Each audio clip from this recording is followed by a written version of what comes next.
आज से करीब 44-45 साल पहले की बात है, जब मोरारजी देसाई देश के प्रधानमंत्री थे और एक दिन अखबारों में खबर छपती है कि हरियाणा के पूर्व मुख्यमंत्री चौधरी देवीलाल के बेटे ओम प्रकाश चौटाला घड़ी चुरा कर लाए विदेश से और वो गिरफ्तार कर लिए गए दिल्ली हवाई अड्डे से उतरते ही।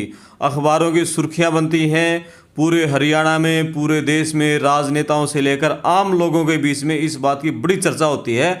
उस घड़ी चुराने के किस्से के पीछे असली सच क्या था? क्या वो राजनीतिक षड्यंत्र था या असलियत में चौधरी साहब घड़ियां चुरा के लाए थे?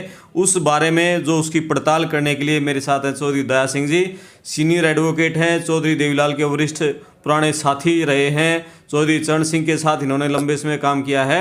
हरियाणा की राजनीति की पुराने राजनेताओं की सभी नब्ज को अच्छी तरह से जानते हैं। चौधरी साहब, वो बताओ पूरा किस्सा कि जब घड़ी चुराने का मामला पूरे देश में सुर्खियां बनाया था चौधरी ओम प्रकाश चौटाला का।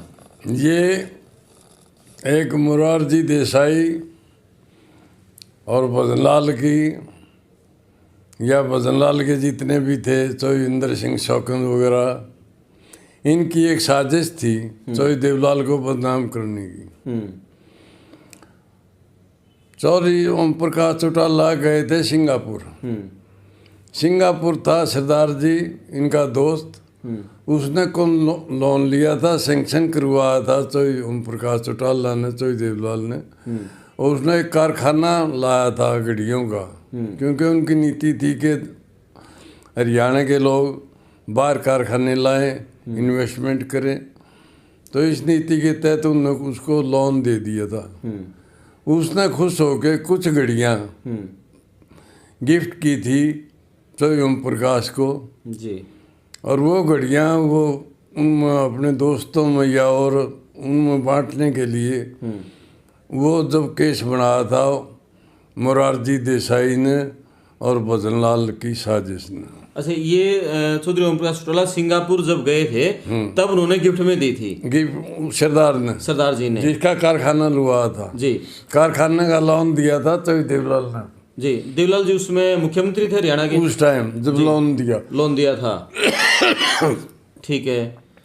तो वो चाहते थे कि हरियाणा का कोई भी आदमी हो बाहर इन्वेस्टमेंट करे जी, बने जी, कारखाना लगाए, इंडस्ट्री लगाए, इसलिए उन्होंने मेरे ख्याल में 70-75 हज़ार का लोन दिया था उस टाइम। तो इनको गिरफ्तार क्या हवाई जहाज से उतरते एयरपोर्ट पे गिरफ्तार कर लिया था? उसी टाइम एयरपोर्ट पे। अच्छा, ये गिरफ्तार किसने किया था?